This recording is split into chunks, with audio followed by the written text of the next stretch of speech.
ಉಡುಪಿಯ ಸಾಸ್ತಾನ ಪಾಂಡೇಶ್ವರದಲ್ಲಿ ನೂತನವಾಗಿ ಆರಂಭಗೊಂಡ ಕೋಸ್ಟಲ್ ಪ್ಯಾರಡೈಸ್ ವಾಣಿಜ್ಯ ಸಂಕೀರ್ಣ ಸಂಸ್ಥೆಯನ್ನು ಅಧಮಾರು ಮಠದ ಕಿರಿಯ ಶ್ರೀಗಳಾದ ಶ್ರೀ ಈಶಪ್ರಿಯ ಸ್ವಾಮೀಜಿಯವರು ಉದ್ಘಾಟಿಸಿದರು. ಸಂಸ್ಥೆಗೆ ಶುಭ ಹಾರೈಸಿ ಮಾತನಾಡಿದ ಅವರು, ಹಣ ಗಳಿಸುವಂಥದ್ದು ಮುಖ್ಯ ಅಲ್ಲ, ಗಳಿಸಿದ ಹಣವನ್ನು ಸರಿಯಾಗಿ ಬಳಸುವಂಥದ್ದು ಕೂಡ ಅತಿ ಮುಖ್ಯ. ಹಣವನ್ನು ಸಮಾಜದ ಅಭಿವೃದ್ಧಿಗೆ ಪೂರಕವಾದ ಯೋಜನೆಯಲ್ಲಿ ತೊಡಗಿಸಿಕೊಂಡಾಗ ಅದು ಸದ್ವಿನಿಯೋಗ ಆಗುತ್ತೆ ಅಂತ ಅವರು ಹೇಳಿದರು. ಕೋಸ್ಟಲ್ ಪ್ಯಾರಡೈಸ್ ಸಂಸ್ಥೆಗೆ ಅತ್ಯಂತ ಸುಂದರವಾಗಿ ರೂಪಿಸಿದ್ದು ಮುಂದೆ ನೂರಾರು ಮಂದಿಗೆ ಉದ್ಯೋಗ ಕಲ್ಪಿಸುವ ಸಮಾಜಕ್ಕೆ ಒಳಿತಾಗುವ ನಿಟ್ಟಿನಲ್ಲಿ ಇದು ಬೆಳೆಯಲಿ ಅಂತ ಅವರು ಶುಭ ಹಾರೈಸಿದರು. ಸಂಸ್ಥೆಯ ಆಡಳಿತ ಪಾಲುದಾರ BM ಭಟ್ ಪ್ರಾಸ್ತಾವಿಕವಾಗಿ ಮಾತನಾಡಿ, ಪ್ರವಾಸೋದ್ಯಮ ಇಲಾಖೆಯಿಂದ ಅಧಿಕೃತ ಪರವಾನಗಿ ಪಡೆದಂತಹ ಸಂಸ್ಥೆ ಇದಾಗಿದ್ದು ಬೋರ್ಡಿಂಗ್, ಲಾಡ್ಜಿಂಗ್, ಕಾನ್ಫರೆನ್ಸ್ ಹಾಲ್, ಮದುವೆ ಹಾಲ್, ಡಿಲೆಕ್ಸ್ ರೂಮ್ಸ್ ಮತ್ತು ಸೂಟ್ಸ್, ಕೋಸ್ಟಲ್ ಸಸ್ಯಾಹಾರಿ ಉಪಹಾರ ಗೃಹ ಮುಂತಾದ ಸೌಲಭ್ಯಗಳನ್ನು ಒಳಗೊಂಡಿದೆ ಅಂತ ಅವರು ಹೇಳಿದರು. ಮಾಜಿ ಸಚಿವ ಜಯಪ್ರಕಾಶ್ ಹೆಗಡೆ ಕಾರ್ಯಕ್ರಮದ ಅಧ್ಯಕ್ಷತೆ ವಹಿಸಿದರು. ಗೀತಾನಂದ ಫೌಂಡೇಶನ್ನ ಆನಂದ್ ಸಿ ಕುಂದರ್, ಪಾಂಡೇಶ್ವರ ಗ್ರಾಮ ಪಂಚಾಯತ್ ಅಧ್ಯಕ್ಷೆ Sushila Pujarthi, KSFC manager R Prasad, civil engineer Gopal Bhat, CA Dev Anand, ಸಂಸ್ಥೆಯ ಮುಖ್ಯಸ್ಥರಾದ ಸತೀಶ್ ಮತ್ತಿತರರು ಉಪಸ್ಥಿತರಿದ್ದರು. ಈ ಸಂದರ್ಭ ಸಂಸ್ಥೆಗೆ ಸಹಕಾರ ನೀಡಿದ ರತ್ನಾಕರ್ ಶೆಟ್ಟಿ, ಕಿಶೋರ್ ಗೊನ್ಸೋಲಿಸ್ ಮತ್ತು ಸ್ಫೂರ್ತಿ ಸೋಮನಾಥ ರಾವ್ ಮೈಸೂರು ಹಾಗೂ ಪಾಂಡೇಶ್ವರ ಗ್ರಾಮ ಪಂಚಾಯತ್ ಅಧ್ಯಕ್ಷರಾದಂತಹ ಸುಶೀಲಾ ಪೂಜಾರಿ ಕಾಮಗಾರಿ ನಿರ್ವಹಿಸಿ ಸಹಕರಿಸಿದವರನ್ನು ಗೌರವಿಸಲಾಯಿತು.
ಅದನ್ನ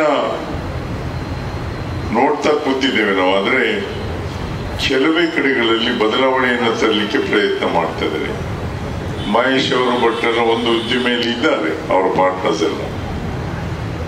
ಆದ್ರೆ ಬದಲಾವಣೆ ಮಾಡದೇ ಇದ್ರೆ ಇದ್ದಂತ ವ್ಯವಹಾರ ಏನಿದೆ ಮುಂದೊಂದು ದಿವಸ ಅದ್ರಲ್ಲಿ ನಡೀತದೆ ಇಲ್ಲವಂತ ಪರ್ಯಾಯ ವ್ಯವಸ್ಥೆಯನ್ನು ಮಾಡಿಕೊಳ್ಳಿಕ್ಕೆ ಅವರು ಹೊರಟಿದ್ದಾರೆ. ಅದಲ್ಲದೆ ಕರಾವಳಿಯ ಪ್ರವಾಸೋದ್ಯಮ ಇನ್ನೂ ಅಭಿವೃದ್ಧಿ ಆಗಲಿಲ್ಲ, ಆಗಬೇಕಾಗಿದೆ. ಕರಾವಳಿಯ ಪ್ರವಾಸೋದ್ಯಮಕ್ಕೆ ವ್ಯವಸ್ಥೆಯನ್ನು ಮಾಡಿದಾಗ ಜನ ಬರ್ಲಿಕ್ಕೆ ಶುರು ಮಾಡ್ತಾರೆ. ನಾನೊಂದು ದಿವಸ ಹೆಲಿಕಾಪ್ಟರ್ನಲ್ಲಿ ಗೋವಾದಿಂದ ಬರುವಾಗ ನೋಡಿದೆ, ಕಾರವಾರ ಮಾಡುವವರೆಗೆ ಸಂಪೂರ್ಣ ಕರಾವಳಿಯ ಸಮುದ್ರ ತೀರ ಅಭಿವೃದ್ಧಿ ಆಗಿತ್ತು. ಅದರ ನಂತರ ಏನೂ ಇರಲಿಲ್ಲ. ಈಗ ಸ್ವಲ್ಪ ಪ್ರಾರಂಭ ಆಗಿದೆ. ಅದಕ್ಕೋಸ್ಕರ ನಮ್ಮಲ್ಲಿ ಎಷ್ಟು ಅಭಿವೃದ್ಧಿ ಆಗ್ತದೆ ಕರಾವಳಿಯಲ್ಲಿ, ರೆಸ್ಟೋರೆಂಟ್ಸ್, ರೆಸಾರ್ಟ್ಸು ಎಲ್ಲ ಆದಾಗ ಜನ ಬರ್ಲಿಕ್ಕೆ ಶುರು ಮಾಡ್ತಾರೆ. ನಾವೆಣಿಸ್ಬೋದು ಒಂದಾಗಿದೆ ಇನ್ನೊಂದು ಯಾಕೆ ಮತ್ತೊಂದು ಯಾಕೆ ಕಾಂಪಿಟಿಷನ್ ಇಲ್ಲ. ಎಷ್ಟು ಜಾಸ್ತಿ ನೀವು ವ್ಯವಸ್ಥೆಯನ್ನು ಮಾಡ್ತೀರಿ ಅಷ್ಟು ಜಾಸ್ತಿ ಜನ ಬರ್ಲಿಕ್ಕೆ ಶುರು ಮಾಡ್ತಾರೆ. ಯಾಕಂದ್ರೆ ಬಂದ ಮೇಲೆ ವಾಪಸ್ ಹೋಗ್ಲಿಕ್ಕೆ ಆಗುದಿಲ್ಲ ಅನ್ನೋದು. ಶುರುವಿಗೆ ಬಹಳ ಕಮ್ಮಿ ಇತ್ತು, 1-2-3 ಕಾಪು ಬಗದಿಯಲ್ಲಿ ಒಂದು, ಬೈಂದೂರಿನಲ್ಲಿ 1-2 ಇತ್ತು. ಈಗ ಎಲ್ಲ ಭಾಗದಲ್ಲಿ ಅಭಿವೃದ್ಧಿ ಆಗ್ಲಿಕ್ಕೆ ಶುರು. ಈಗ ಇದು ರಾಷ್ಟ್ರೀಯ ಹೆದ್ದಾರಿಯಲ್ಲೇ ಇದೆ. BM ಭಟ್ರದ ಹಿನ್ನೆಲೆಯನ್ನು ಹೇಳಿದ್ರಿ. ಇದಕ್ಕೆ ಹತ್ತಿರದಲ್ಲಿ ನದಿ ಇದೆ. ವಾಟರ್ ಸ್ಪೋರ್ಟ್ಸ್ ಅನ್ನು ಮಾಡ್ಲಿಕ್ಕೆ ಸಾಧ್ಯ ಆಗ್ತದೆ. ಇಲ್ಲಿ ನೀವು ಮಾಡಬಹುದು, ಬೇರೆಯವರು ಮಾಡಿದ್ರೆ ಇದರ ಲಾಭವನ್ನು ಪಡೀಲಿಕ್ಕೆ ಸಾಧ್ಯ ಆಗ್ತದೆ. ಅದೇ ರೀತಿಯಲ್ಲಿ ಆನಂದ್ ಕುಂದ್ ಅವ್ರದ್ದು ದೊಡ್ಡ ಉದ್ದಿಮೆ ಇದೆ. ಅವರ ಉದ್ದಿಮೆಗೆ ವ್ಯವಹಾರಕ್ಕೆ ಬಂದವರು ನಿಮ್ಮಲ್ಲಿ ಬಂದು ನಿಲ್ಲಿಕ್ಕೆ ಸಾಧ್ಯ ಆಗ್ತದೆ. ಬೇರೆ ಕಡೆಗೂ ಆಗ್ತದೆ. ಎಲ್ಲ ಕಡೆಯಲ್ಲಿ ಅವರು ವ್ಯವಹಾರವನ್ನು ಕೊಡಲಿಕ್ಕೆ ಸಾಧ್ಯ. ಮನಸ್ಕರು ಒಂದು ಸಮಾನವಾದ ಗುರಿಗಳನ್ನು ಇಟ್ಕೊಂಡು ಸಾಗಿದ್ರೆ ಆ ದೇಶ ತುಂಬಾ ಉನ್ನತಿಗೆ ಹೋಗ್ಲಿಕ್ಕೆ ಸಾಧ್ಯ. ಹಾಗೆ ನಮಗೆ ಕಾಣದ ಶಕ್ತಿಯೊಂದು ನಮ್ಮೊಟ್ಟಿಗಿದ್ದಾಗ ಬಹಳ ಸಾಮರ್ಥ್ಯ ನಮಗೆ ಬರಲಿಕ್ಕೆ ಸಾಧ್ಯ ಆಗುತ್ತೆ. ಆದರೆ ಅದು ಕಾಣದ ಶಕ್ತಿ. ಹಾಗಾಗಿ ಅದ್ರ ಬಗ್ಗೆ ಹೇಳಿದರೆ ಅರ್ಥ ಆಗೋದು ತುಂಬ ಕಷ್ಟ. ಅದಕ್ಕೆ ಮತ್ತೆ ಸಮಯ ಬೇಕು. ಅರ್ಧ ಗಂಟೆಯಲ್ಲಿ ಕಟ್ಕೊಡ್ಲಿಕ್ಕೆ ಆಗ್ತದೆ ಅಂದರೆ ಇಲ್ಲ. ಇಡೀ ಜೀವನದುದ್ದಕ್ಕೆ ಅರ್ಥ ಮಾಡಿಕೊಂಡ್ರು ಕೂಡ ದೇವರ ಬಗ್ಗೆ ಹೇಳಲಿಕ್ಕೆ ತುಂಬ ಕಷ್ಟದ ವಿಷಯ. ಆದರೆ ಅಂತಹ ಗ್ರಂಥಗಳಲ್ಲಿ ಇಂತಹ ಸಂಸ್ಥೆಗಳು ಹೇಗಿರಬೇಕು ಅನ್ನೋ ಉಲ್ಲೇಖಗಳು ತುಂಬ ಇದೆ. ಮತ್ತೆ ಬೇಕಾದಷ್ಟು ಸುಭಾಷಿತಗಳು ಇವೆ. ಉದ್ಯಮೇನೈವ ಸಿದ್ಧಂತಿ ಕಾರ್ಯಾಣಿ ಸಕಲಾನ್ಯಪಿ, ಈ ರೀತಿಯ ಒಂದು ಸುಭಾಷಿತ ಇದೆ. ವ್ಯವಸ್ಥೆ ಇದೆಲ್ಲ ಮಾಡ್ತಿದ್ರು. ಈಗಲೂ ಕೂಡ ನಮ್ಮ ಅಜ್ಜ ಕಟ್ಟಿದ್ದು ಅಂತ ಅಜ್ಜನ ಹೆಸರು ಹೇಳೋದೆಲ್ಲ ಉಂಟು. ಅದರಿಂದ ಮಕ್ಕಳಿಗೆ ಏನು ಗೊತ್ತಾಗ್ತದೆ ಅಂದರೆ ನಾವು ಕೂಡ ಈ ರೀತಿ ಕೆಲಸ ಮಾಡಬೇಕು, ಒಳ್ಳೆ ಕೆಲಸ ಮಾಡಬೇಕು ಅಂತ. ಹಾಗಾಗಿ ಯಶಸ್ಸಿಗಾಗಿ ಅಂದರೆ ನಾವಿಲ್ಲದಾಗಲೂ ನಮ್ಮ ಹೆಸರು ಹೇಳುವಂಥ ಕೆಲಸಗಳನ್ನು ಮಾಡಬೇಕಂತ. ಮತ್ತೆ ಅರ್ಥ ಸಂಪಾದನೆಗಾಗಿ, ಇನ್ನೂ ಹೆಚ್ಚು ದುಡ್ಡು ಗಳಿಸ್ಲಿಕ್ಕಾಗಿ ಮಾಡಬೇಕಂತ. ಯಾಕೆ ಅದನ್ನು ರೀಇನ್ವೆಸ್ಟ್ಮೆಂಟ್ ಮಾಡಬೇಕು, ಮತ್ತೆ ಸಮಾಜಕ್ಕೆ ಕೊಡ್ಲಿಕ್ಕೆ ಆಗ್ತದೆ ಅನ್ನೋ ದೃಷ್ಟಿಯಿಂದ. ಯಾಕಂದರೆ ಹಾಗೆ ಇರ್ಲಿಕ್ಕೆ ಆಗೋದ್ರೆ ಬೆಳಿಬೇಕು. ಬೆಳೆದು ಇನ್ನೊಬ್ಬರನ್ನು ಬೆಳೆಸಬೇಕಾದ್ರೆ ನಾವು ಬೆಳಿಬೇಕು. ಹಾಗಾಗಿ ಸಂಪತ್ತಿಗಾಗಿ ಒಂದಿಷ್ಟು ರೀಇನ್ವೆಸ್ಟ್ಮೆಂಟಿಗೆ 20 ರೂಪಾಯಿಯನ್ನು ಮಾಡಬೇಕಂತ.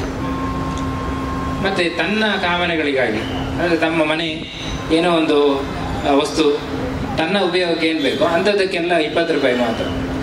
ಆ ನಂತರ ತನ್ನವರಿಗಾಗಿ, ತನ್ನವರು ಅಂತ ಯಾರಿದ್ದಾರೋ ಅವರಿಗೆಲ್ಲ ಕೊಡಲಿಕ್ಕೆ 20 ರೂಪಾಯಿಯನ್ನು ಇಟ್ಕೊಳ್ಬೇಕು ಅಂತ. ಹೀಗೆ ನೋಡ್ಲಿಕ್ಕೆ ಹೋದರೆ ತನಗಾಗಿ ಮಾಡಿದ ಖರ್ಚು 20 ರೂಪಾಯಿ, ಮತ್ತುಳಿದ 100 ರೂಪಾಯಲ್ಲಿ 80 ರೂಪಾಯಿ ಮತ್ತೆ ಸಮಾಜಕ್ಕೆ ಅವನು ಕೊಡ್ತಾನೆ. ತನ್ನವರಿಗಾಗಿ ಕೊಡ್ತಾನೆ, ಧರ್ಮ ಕಾರ್ಯಗಳಿಗಾಗಿ ಕೊಡ್ತಾನೆ, ಅಂದರೆ ಸಜ್ಜನರನ್ನು ರಕ್ಷಣೆ ಮಾಡಲಿಕ್ಕಾಗಿ ಕೊಡ್ತಾನೆ. ಪಾಲ್ದಾರ್ ಬರಬೇಕಿತ್ತು, ಪ್ರಕಾಶ್ ರೂಪ ಅಂತ ಹೇಳಿ. ಅವರು ಮೆರೈನ್ ಇಂಜಿನಿಯರ್. ಅನಿವಾರ್ಯ ಕಾರಣಗಳಿಂದ ಅವರಿಗೆ ಬರಲಿಕ್ಕಾಗಲಿಲ್ಲ. ಕಾಕತಾಳಿ ಅಂತ ಹೇಳಿದರೆ ಇವತ್ತೇ ಅವರ ಒಂದು ಹುಟ್ಟುಹಬ್ಬವನ್ನು ಇವತ್ತು ಆಚರಿಸ್ತಾ ಇದ್ದಾರೆ. ಅವರ ಶ್ರೀಮತಿ ಕಮಲಾಕ್ಷಿ ಅವರು ಇದ್ದಾರೆ ಇಲ್ಲಿ. ಎಲ್ಲರೂ ಕೂಡ ಕೈ ಚಪ್ಪಾಳೆ ತಟ್ಟುವ ಮುಖಾಂತರ ಅವರಿಗೆ ಹುಟ್ಟುಹಬ್ಬದ ಶುಭಾಶಯಗಳನ್ನು ಹೇಳಬೇಕಂತೇಳಿ ತಮ್ಮಲ್ಲಿ ಕೇಳಿಕೊಳ್ತಾ ಇದ್ದೇನೆ. ಸ್ನೇಹಿತರೆ, ಸುಮಾರು 2.5 ವರ್ಷದ ಹಿಂದೆ ಪ್ರಕಾಶ್ ಹುಡುಗರು ನನ್ನ ಆತ್ಮೀಯ ಸ್ನೇಹಿತರು ಬನ್ನಿ ಅಂತ ಹೇಳಿದರು. ಕಾರಲ್ಲಿ ಕೂರಿಸ್ಕೊಂಡು ಹೋದರು. ಬಂದವರು ಸೀದಾ ಇದೇ ಸೈಟಿನ ಎದುರುಗಡೆ ಬಂದು ನಿಲ್ಲಿಸಿದ್ರು. ಏನು ರೂಪಾಯಿ ಕೇಳಿದೆ.